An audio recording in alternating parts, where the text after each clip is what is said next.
Welcome to Scouting for Growth. Today, we have an incredibly special episode that delves into the fascinating world of one of our InsurTech unicorns. Yes, this is Bolltech, a company where technology and insurance merge to redefine risk management. But beyond this disruption, there is a powerful force shaping the financial strategy of this evolution. Her name is Romaney O'Malley, the Group Chief Financial Officer at Bolltech, a company that is quite literally electrifying the InsurTech space, now spearheading solutions in 35 markets across 3 continents. Romaney is not just a numbers person. She is a visionary who sits on Bolltech's executive committee, shaping the company's financial strategy and acting as a linchpin for its future.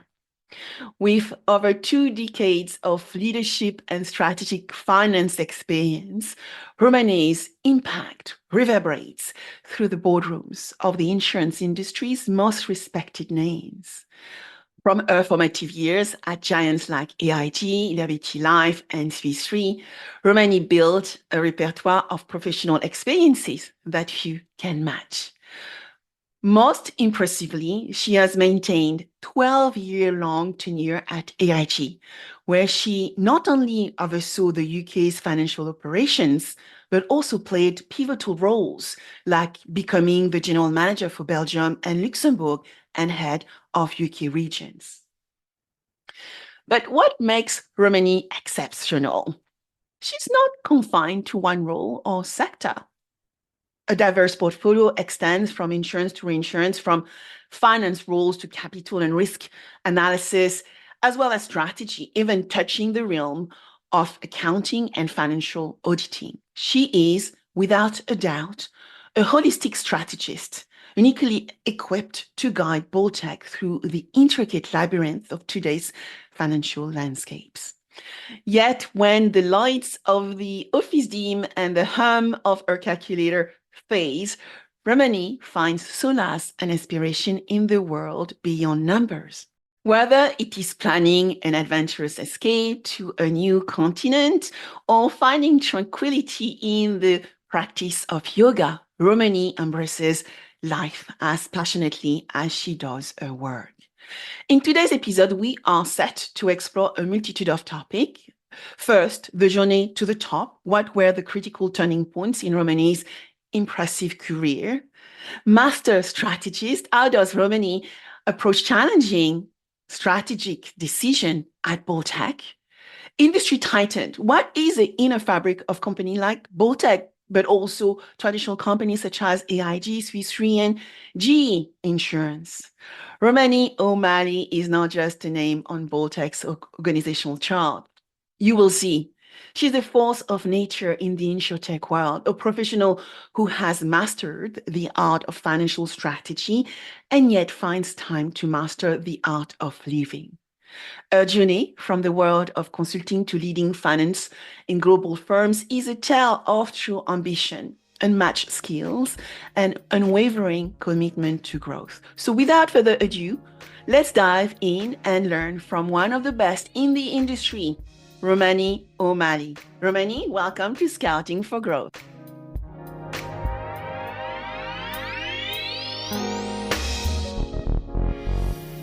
Hi, Romaney. Thank you so much for joining me on Scouting for Growth. It's an honor to have you here with me today. Thank you very much for having me. Really delighted to be here. So I want to start with your career. You have over 20 years of leadership and finance experience, Romaney. What pivotal moments shaped your career and led you to your current role at Bolltech as Group Chief Finance Officer? Please tell us all what got you here. I'll try and keep it a little bit short. I have had a really interesting career. I'm incredibly grateful for it. I'm Australian, as you can probably tell from my accent. So I started work after university in Sydney, and I joined the graduate program at Ernst & Young. And so I think, or what was EY, now EY was Ernst & Young at the time.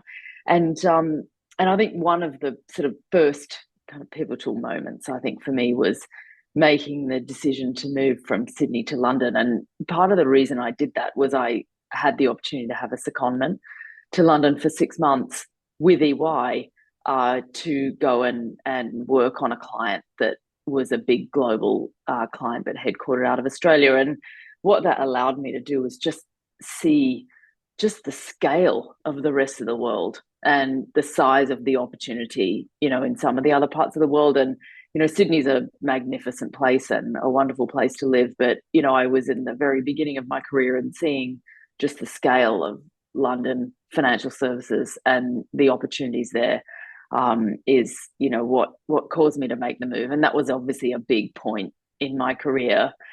I think the second one and the reason I want to share it is because I think it's about taking risk. I made a decision together with my husband in the middle of 2008, summer of 2008, that we would move to South Africa, to Johannesburg, for him to take an opportunity with a bank in South Africa. And that was a big deal, that decision to move from London. I was with SwissRe. I had a great job there, really good career, and I was very happy. But this was a really unique opportunity. And I think one of those where it was, taking a bit of a risk to make that move, but ended up being, one of the best decisions, we've made actually for both of our careers. So that was also a pivotal point. And I think that just exposed me to just very different markets. And I had the opportunity to work across Africa. So looking at both emerging markets, but also more developed markets like South Africa. And that experience, I think, has been invaluable in what I've been able to build in the rest of my career. And I suppose all of that experience, whether that's London, where I've spent most of my career, mature markets, or places like Kenya or Uganda, and understanding emerging markets, also gives you a sense of just where the future is headed with insurance. And I always knew, that was technology based, and that technology would be the underpinning of what really makes the insurance industry a valuable industry for society. And so I obviously had the opportunity to move into a role with Bolltech that really shapes that and is part of building that future. And that's what's so exciting about it. But those moments definitely brought me to that point and to where I am now, and part of creating that future.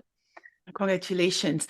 As I was listening to you, I was also seeing some common moments in my life. I moved from Paris to London. So that was probably the first risk I took. I was a student at the time, but the experience was so unique that I stayed. As you know, I stayed in the UK. And learning from markets, when I was a child, I wanted to be a air hostess because I wanted to visit every countries in the world. But I found another way to visit countries around the world. So I've been to Australia and I've been in South Africa. And like you, one of the things I learned from being able to work in other markets is appreciating the local people, the way people buy things. And what struck me when I was in South Africa, working there, is that, we were already with our smartphone, but people were using feature phones. And that was really a big moment for me, because it's like, people, we really need to understand who we're dealing with. So let's not just go for advanced technology when actually the buyer, the customer, is consuming the product differently. And so I'm relating very much to your experience too, Romany. I think one of the fascinating things about many emerging markets is that what you find, and I learned this spending time in Kenya, was that many of the things that have shaped the more mature industries now, emerging markets have the ability to just leapfrog that step. Yeah. So if you look at banking and the use of mobile technology and telcos in many parts of Africa, for example, it is far more advanced than what we see in developed countries, because they have skipped, a number of the evolutionary steps that, perhaps some of the older economies have taken. And that means that, those markets and those consumers are really at the sharp end of innovation. And that's where a lot of the innovation can actually take place, and that can be brought then to scale, across the world. But it is fascinating. It doesn't necessarily happen in order. It's true. It is true. So I'm thinking about you as a master of strategy. You're a member of the executive committee of Bolltech, and you're not just managing finance within the group. You actually also focusing on strategic planning, which I believe more and more group CFO have to align the finance and the strategy, the business strategy of the group. Can you share examples of maybe some challenging decisions, how you go about it in some ways? How do you navigate these specific circumstances as a finance expert, but also managing strategy for the group? Yeah, I mean, I've been really lucky in my career in that I've been in many finance roles, and they are obviously, predominantly driven by economic and financial decisions. But I've also been in roles where I've run businesses, and that has given me a different perspective on the strategic decisions that you're trying to make. Obviously, a lot closer to the ultimate customer, whether that's a company, in the case of a business like Bolltech's, a B2B2C company, or whether it's a consumer. It has given me a different perspective as a CFO in making and how to make effective strategic decisions. I think the way I navigate that is that it's never, you can't approach these things as one decision. Your leadership team is going to make, or your board, in combination with there's a number of stakeholders, that you've got to seek input from, but is never going to be making, one series of linear decisions. The complexity really comes with multiple decisions and how those interact with each other. And so I think you've got to be approaching these problems as, multidimensional, and that you're always going to be balancing different things.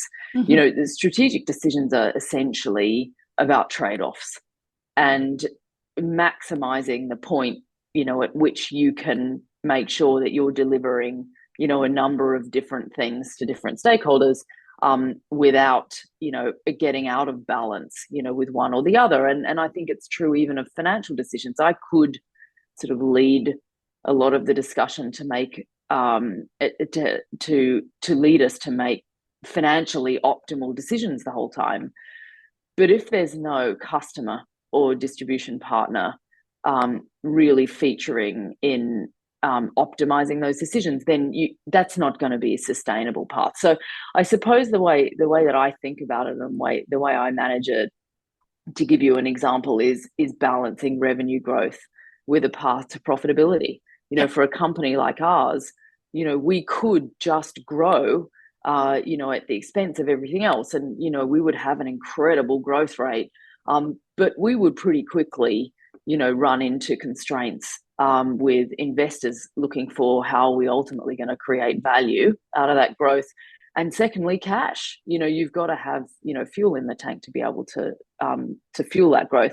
So it's really about balancing things like revenue growth, path to profitability, path to cash flow positive, from an economic perspective, looking at organic versus inorganic opportunities and thinking about where does it make sense for you to accelerate your path through an inorganic opportunity, versus, taking longer to build that yourselves. And then ultimately just making sure that all of those things are aligned with your vision for what it is that you're trying to build. Because, you can be great at baking bread, but if you're selling insurance, that's probably not going to be a good decision, for you to make. And it sounds like a very sort of trite thing to say, but I do think a lot of teams can struggle with staying true to what it is that they're trying to build, because there will be lots and lots of opportunities, and it's as important deciding what you're not going to do as what you are going to do, just to keep you really focused on delivering what you set out to achieve, in the beginning. So it's the complexity that comes with multiple decisions and making sure you understand how those interact with each other and the trade-offs that you're making. I'm lucky we've got a really good team that has, vastly different experience and comes from different backgrounds, which allows us to have really good debate about the trade-offs and ultimately get to a point that everyone's aligned with, which is always really interesting conversation. That's superb. Trade-offs, always. I think 2023 put, I would say, within our InsurTech world, a number of companies back into really understanding alignment between growth and profit. Because when I talk to the investors and when I've been trying to help some startups raise funding, the fundamentals which have been working in 2021 have changed. We want profit now. So being profitable, being focused, and being aligned with strategy, I think has been, and being clear on the business model has been highly in demand, I would say, over the past 12 months. And you're actually highlighting that are the fundamentals anyway of building a growth business. Yeah, I think it's been challenging for companies as well, because luckily, for Bolltech from the very beginning, we had an environment, in 2020 and 2021 where investors were extremely focused on revenue growth and they weren't spending a lot of time on profitability or cash flow. The pendulum then sort of violently swung to the other extreme, which was we are really only focused on profitability. And the problem with being just driven by, investor sentiment like that is you really do run the risk of having to consider quite radical changes to your plans. From the very beginning, Bolltech was always focused on path to profitability. So we have had extremely healthy revenue growth and we've grown, really, really strongly. So it's not to say that revenue growth isn't important, it is, but we've always focused on path to profitability and we are on track in delivering what we set out from a profitability perspective. So when that investor sentiment shifted from revenue growth to profitability, it didn't really require much of a change from us beyond just doing a really good job of communicating our plans. So it certainly changed perhaps the balance of emphasis in how we were communicating our plans, but it didn't really change the plans because that was already, where we were headed anyway. So I think, you do have to always balance the making sure that you are addressing those things and that you aren't too extreme, one way or the other with any of those metrics, whether it's revenue, profitability, or cash flow. And that's advice I would give any startup, is you've got to have your eye on that from the very beginning. Because if you're overly focused on one metric, when the market decides that they want something different, you're going to be in trouble. Yeah. I would like to go back into your past just to give our listener a little bit of background around your 10 years at AIG, because this is not a small feat, I think. One thing which comes to mind, Romany, is, you have worked, I'm sure, on major initiatives at AIG. I remember interacting with, particularly in my time when I was running Startup Bootcamp, I was interacting a lot with the AI team because it was one of the areas which was very important, still today for innovation. So as you were serving as the CFO of AIG in the UK, what were maybe some of the great lessons you learned that you were able to bring with you in your current role? Well, thanks for the question. I had a fantastic career at AIG, and the first thing I'd say about I was 12 years with AIG. Oh, wow. Actually. And, my comments on the overall experience, I just had a tremendously positive experience there. It's such an incredible company. It is one of the best places in the world to learn about insurance, and the caliber of the people there is really high. So having the opportunity to be able to work with those people was just fantastic. For a very large chunk of my career, having the opportunity to do different roles, both in finance, running businesses, I think AIG will continue to be a real source of innovation for the industry, partly because of its experience and its scale and its background, but also a lot to do with the people and the culture of the company. So why I raise that is I think that informing your culture is incredibly important, and that's something that I take with me to whatever position I'm in. I think secondly is just the it's a complex organization, and so understanding how to navigate large global businesses, how to get things done efficiently in a big company, those are valuable skill sets. And then ultimately, what being sort of truly customer focused is, and then allowing that innovation to come from your customer is very important. But in the UK CFO role, I think the largest challenge that I had, which started at the very beginning coming into that role, was really returning the business to profitability. Mm-hmm. The market had been through what was a very soft part of the cycle. We had new leadership at AIG, and they were already, at the beginning of, a pretty big sort of strategic restructuring, and that involved really getting underneath the profitability of all of the portfolios. And the UK is an extremely important market, for AIG. It's, probably the biggest portfolio. I don't know if it still is, but it certainly was at the time the biggest single market portfolio outside the US. So, and obviously, the home of insurance being London market. And that business, when I took that CFO role, wasn't profitable. And it was really a drains up of completely re-underwriting the book and looking at everything from, limits to terms and conditions and exposures and coverage and the composition of the portfolio, the expenses, and making sure that the business was being run, as leanly and efficiently and scalably as possible. And so it was very much a whole kind of end-to-end experience over the 3 years that I was in that position. I'm really pleased to say that, on leaving, that business was extremely profitable.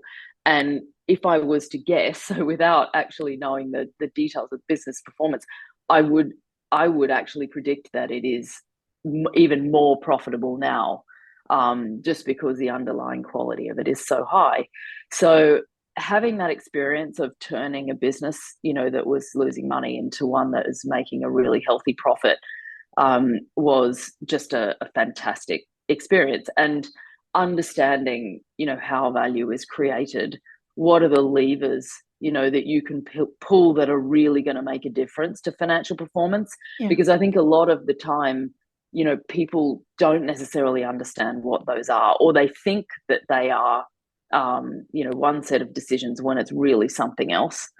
And I think that was just an amazing role, to really learn that, and, the importance of just the quality of risk and the importance of pricing, risk selection and all of those things. So that was just a fantastic opportunity to take that job and taken all of that learning. Whilst we're not a balance sheet business, in Bolltech, we're an enabler from a distribution perspective. Just the discipline of how you put a framework around, changing a business's financial performance, that is certainly something I'll take, forever, from that experience. So you have worn several hats across your career, right? And I remember reading on LinkedIn also that you were the general manager for Belgium and Luxembourg, with AIG. Yeah. So which of these roles was the most fulfilling for you, and why? It's sort of like asking to choose your favorite child or your favorite pet. I can't. That is about path design, right? What I'm thinking is, we're all trying to find our authentic path, and you have found yours. So what can we learn from the roles, and what made you the most happy and fulfilled? Look, they were all incredibly fulfilling roles. I loved the general manager role in Belgium and Luxembourg. Loved Belgium. I loved the team. Continue to love the team.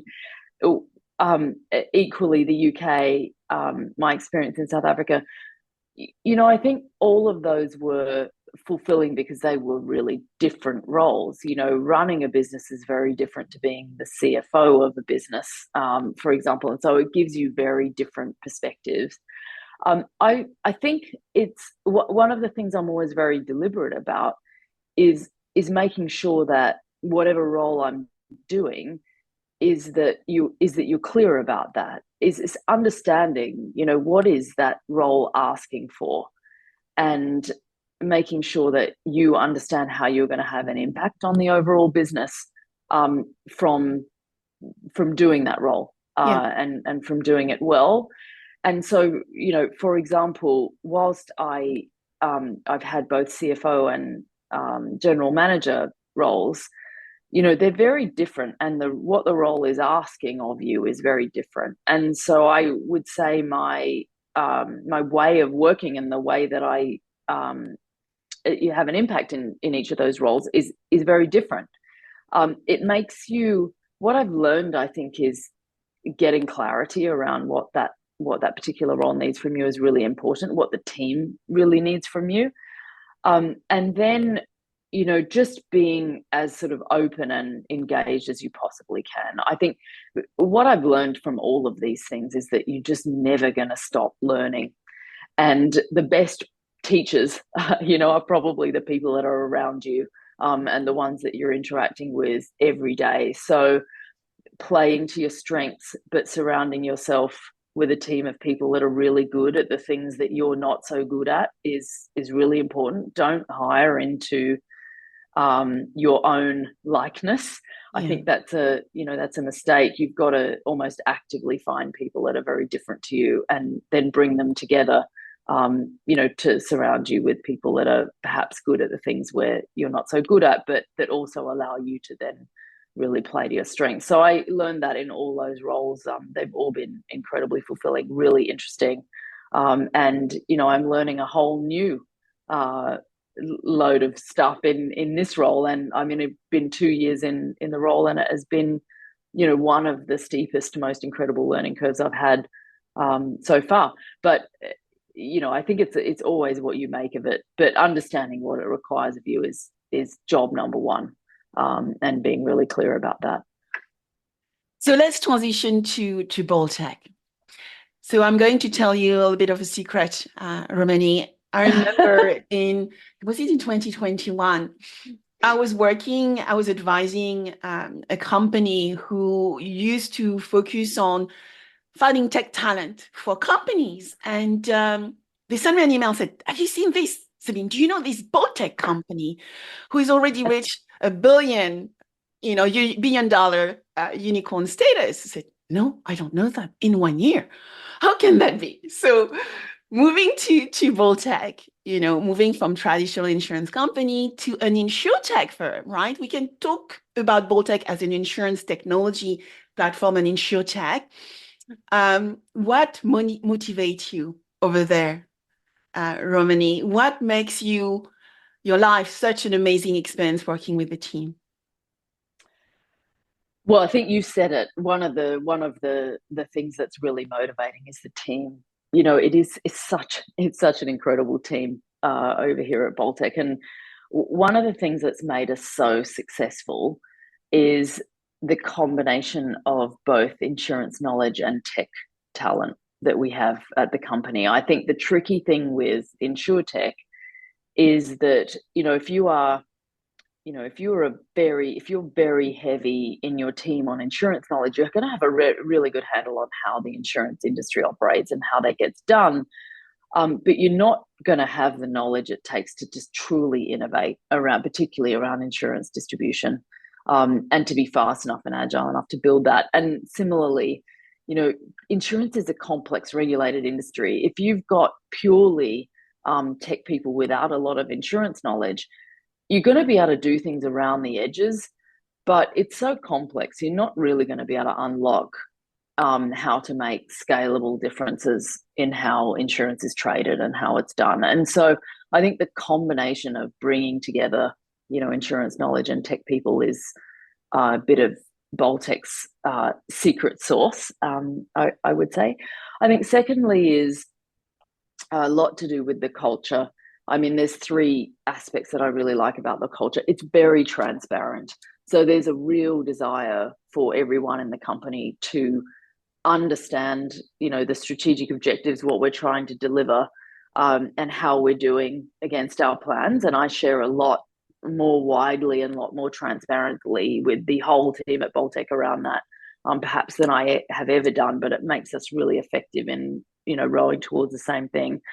I think secondly is alignment. We spend a lot of time. We're a truly global company. People are all over the place. We've got an exco of 12 members, and they're in, I think it's 9 or 10 different countries. So we really are spread all over the globe, from Melbourne to, London, Singapore, Kuala Lumpur, San Francisco. We're all over the place. So we really do spend a lot of time making sure that we are really aligned. We're on the same page on what our priorities are and how we're doing. And then finally is we're just really fast, very, very quick to adapt to evolving conditions and kind of course correct our actions. That also makes us really quick to deliver for our partners. We're a B2B2C business, so we don't deal directly with retail consumers. What we do is there are so many pathways already available to the end consumer. And the beauty of, what Bolltech does is we just make it really easy to add insurance to that. There isn't necessarily a need to create yet another pathway to a customer when there's so many already in place, whether that's with a bank or a telco or a retailer, or a, auto company. Take your pick. There are vast industries with fantastic customer relationship journeys, and it's really a matter of just plugging into that and then making that really effective and easy, to allow more people to get coverage and ensure the things that they really value. So that makes it a very exciting place to work. And it also means that the size of the opportunity is just vast.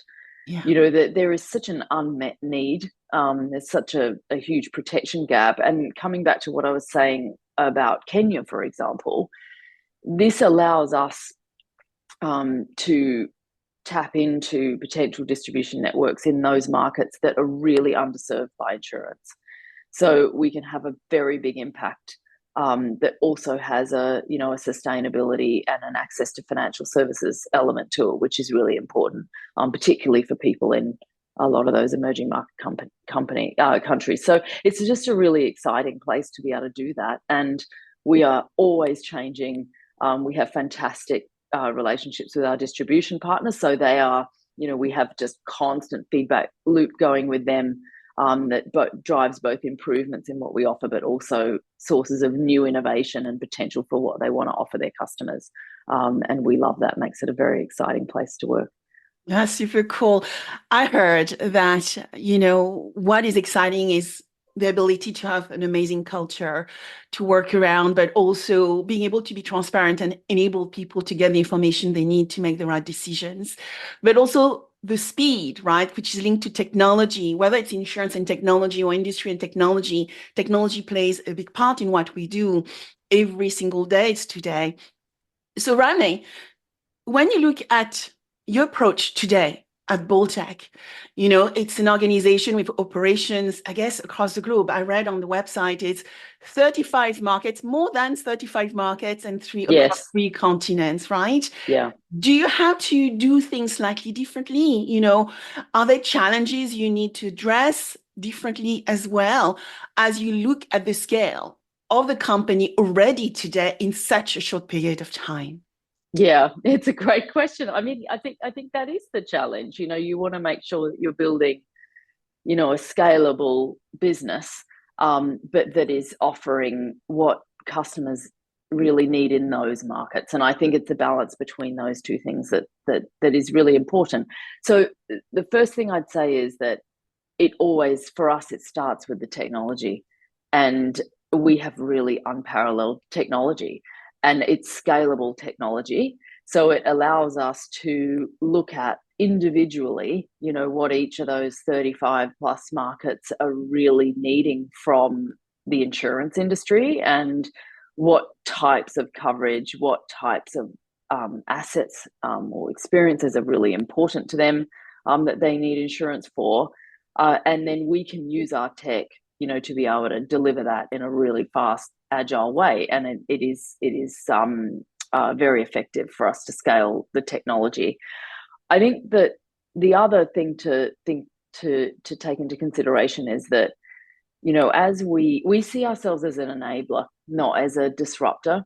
We aren't necessarily there to create, again, another whole new proposition. What we're doing is we're just connecting really effectively through those existing customer pathways that I talked about to providers of insurance, and to make that much more seamless and much more efficient and easy for customers to access. And that brings with it an ecosystem mindset. So we also acknowledge that, we do a lot of things at Bolltech. We are able to, we have regulatory licenses that we can use for distribution. We have our technology.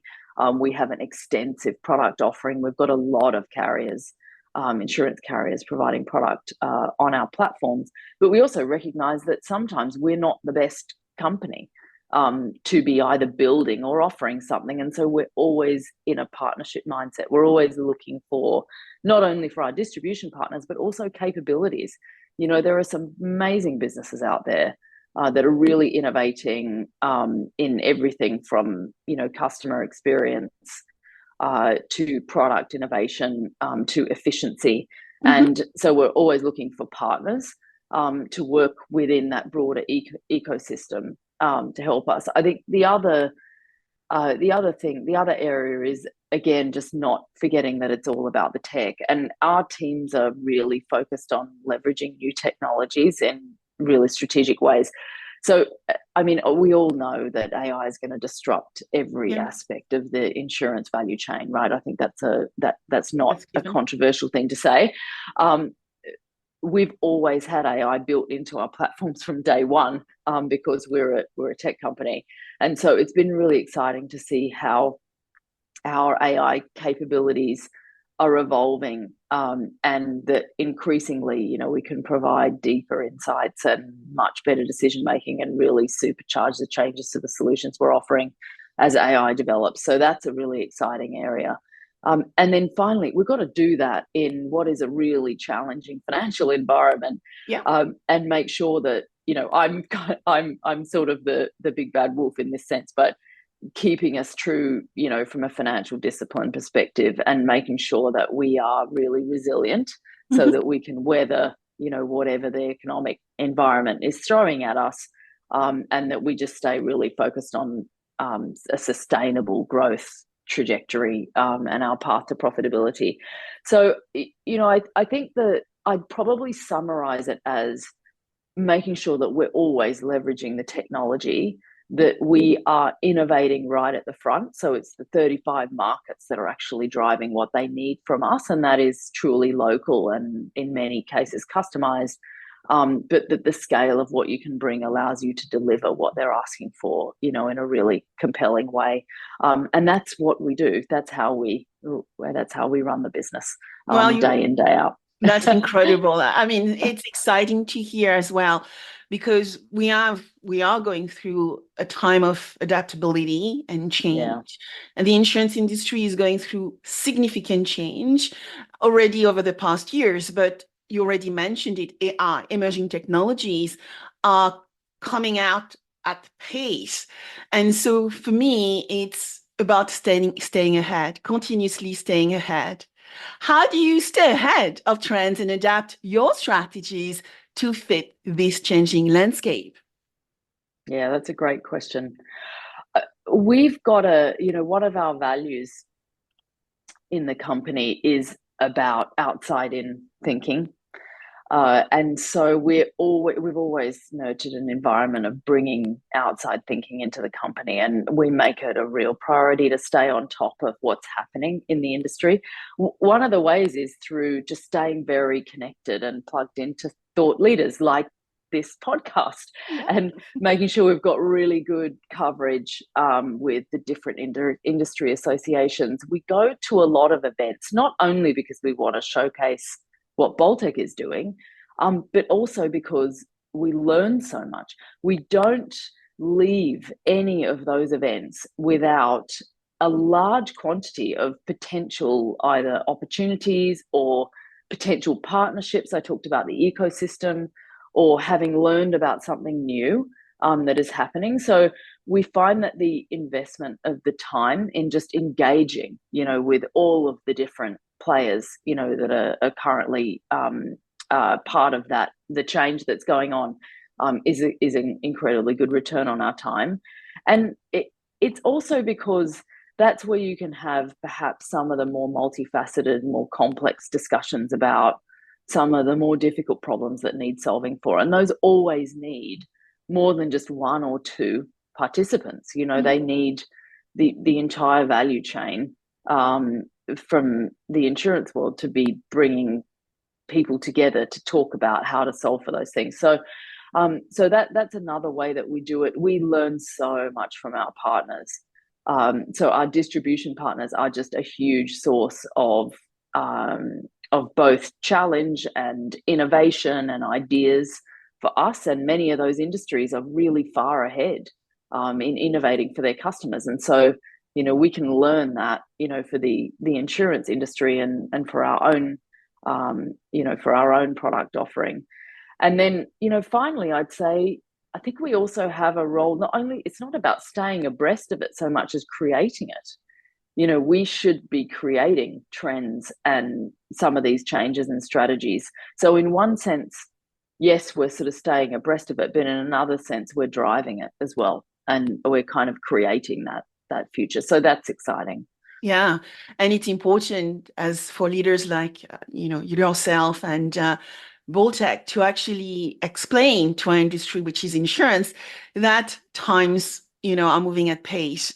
And so, being able to play your ecosystem partners, really engage with them and learn from their challenges and, identifying opportunities critical.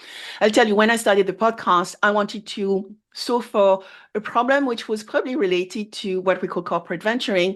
100,000 startups out there, only 30% raise funding. I said, why is that? And so the podcast has given me an opportunity to interview so many amazing people in insurance and outside, also in fintech, and some of the discovery, I can bring them back into our industry. I would like to move into Romney work-life harmony now. You have a demanding career.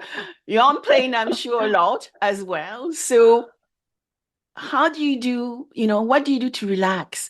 What are your interests, Romney? I read you probably like a little bit of yoga as well. So how does that contribute to your work-life harmony and to your personal life as well, and professional too? You've done your homework. You're right about that. A lot of yoga. Gosh, I'm lucky because I love my job. So, I get to spend a large part of my time doing something that I really love. So I'm very lucky in that way. I don't like the term work-life balance. And I think particularly since COVID and since the pandemic and people experiencing lockdown, I think everyone's gone through that sort of coming back out of that, the blurring of boundaries, between work and everything else. And it's important to set them, but I don't have sort of work and then life. I just have my life, and work is a huge part of it. But I think if we focus too much on trying to make neat solutions to what's now a pretty complex equation, particularly for people who work at home, for example, all it does is we just put more pressure on ourselves to do things the right way, when in fact it's just you sort of inventing it a little bit.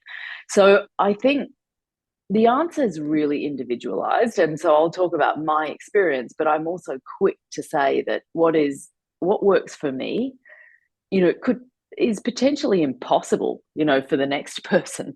So whenever I have these conversations with people at Bolltech in the team, or if I'm having a discussion with someone I'm mentoring, one of the things I'll always say is that you've got to figure out how to make it work for yourself. And that's going to be a function of, how many dependents you have and whether you have children you need to look after or parents that are dependent on you and all of the complexities that go along with that. You've got to figure out your own formula Yeah. because no one will do it for you. And then you've got to set the boundaries that you need to set. So I have a pretty fluid working style. I am obviously working in a global position across a number of different geographies. So I'm working across time zones. So I keep a pretty fluid working style. I don't try and carve out specific working hours and then create boundaries around those because it just stresses me out. So I prefer to be, really flexible. I start really early because the biggest component of our business is in Asia and our HQ is Singapore. So the boss, is in Singapore. And so I start as early as I can, and then I spend, a large part of the morning and the early afternoon, pretty much is my heaviest time. And then obviously cycle through sort of Europe time zones and then later the US. But in between all of that, that's when I squeeze things in. I'll squeeze in going to the gym or, I'll squeeze in, doing a bit of yoga or something sort of physical just to be moving around. But it'll be at all different times. I don't kind of necessarily do that at sort of set times of the day because I need to keep it flexible. But what I really love, so if you're asking me what do I do to unwind, I just love cooking for people. So our place is one of those houses where, it's where family, ends up. I have my in-laws in London and two nephews and some more extended family from my husband's side. And I love to just get everyone to the house and then just cook up, a massive feast. And similarly for all of our friends, we've got quite a big group of friends in London. And, weekends just often involve having a house full of people and a big spread of food and a lot of people catching up with each other. And that sort of interaction just restores my soul. So I think the combination of having people over and around you and cooking for them and, making sure I fit in a bit of exercise somewhere along the line during the week as well as the weekends, that's enough for me. I think as I've gotten sort of older and kind of gotten on in my career, I think what's interesting is, and I think this is something that happens because I've had this conversation with other people, both men and women, is that what the needs that you have and what you want actually become really simple. The times where I used to, want to be going out and doing different things and going to fancy restaurants and all of that, now what I really love is the simple things. And those are actually pretty easy to do. So that's enough for me. And that creates plenty of balance in my life. Very nice. I Yeah. like you. I cook for other people. My husband is on business this weekend, so I'm not going to cook. And he texts me every night to check, have you cooked for yourself? I said, no, I love cooking for others. So we have this in common. But I love your statement around boundaries. We are living in a fluid world and we need to set boundaries. The way I set mine is by making sure that during the weekend, for example, I will not take calls. I will usually write. It's my time where I actually write for myself and for others. So boundaries around when I write is very critical for me. And for example, even going to Italy to do that is, a pleasure, but also something special that I can do every so often. But it's also about managing expectation and doing it with intent. My last question to you, Romany. What is your vision for Bolltech? Where are we going? Let's go into the future. Can you share some of your key strategies for the company over the upcoming year? Can you spill some beans for us? Yeah, I mean, I can. Obviously, I'm very focused on the financial ones, but I'll leave those for last. I think that the three areas I would say a bit of a continuation of what I've said before. So the first two being ecosystem. We're building an ecosystem and we're doing that by building a lot of capabilities ourselves with the tech at the center and working with our distribution partners to continue to innovate that. But we're also building partnerships.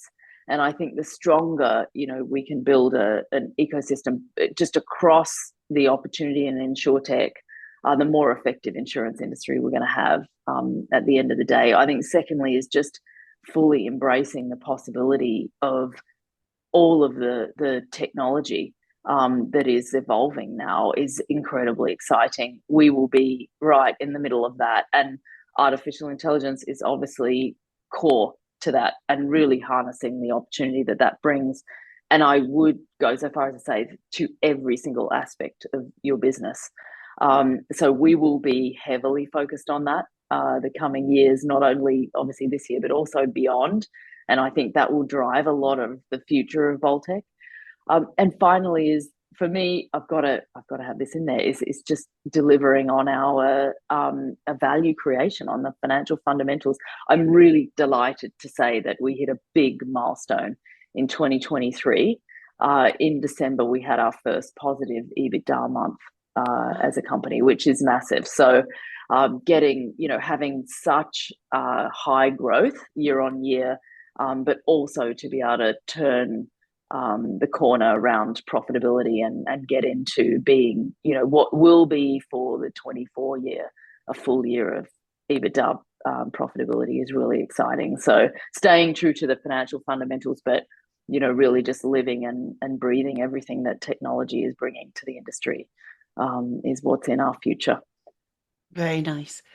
Thank you so much, Romy, for joining me on Scouting for Growth. If somebody wants to come to you, get in touch, contact you or contact the team, what should they do? Well, we are available in a number of different ways, as you would expect. So we're very active on LinkedIn. You can find us on LinkedIn. It's Bolltech. You can also email us.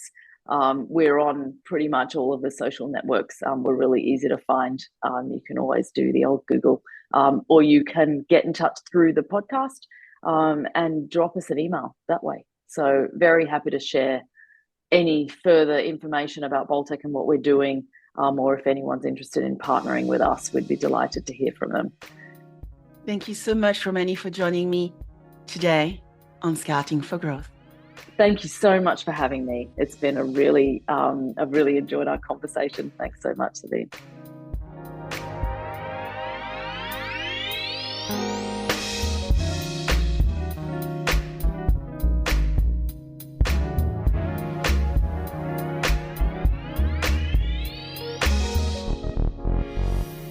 I hope you enjoyed this episode of Scouting for Growth. Please subscribe, share with friends, and leave a 5-star rating. Your rating is so valuable. I review all of them, and my team help me adapt content to meet your needs. Also, connect with me on my preferred channels. I am a B2B growth expert, so you will find me on LinkedIn, Instagram, and Threads, and X as well as Blue Sky. All information available below. Until next, keep scouting for growth.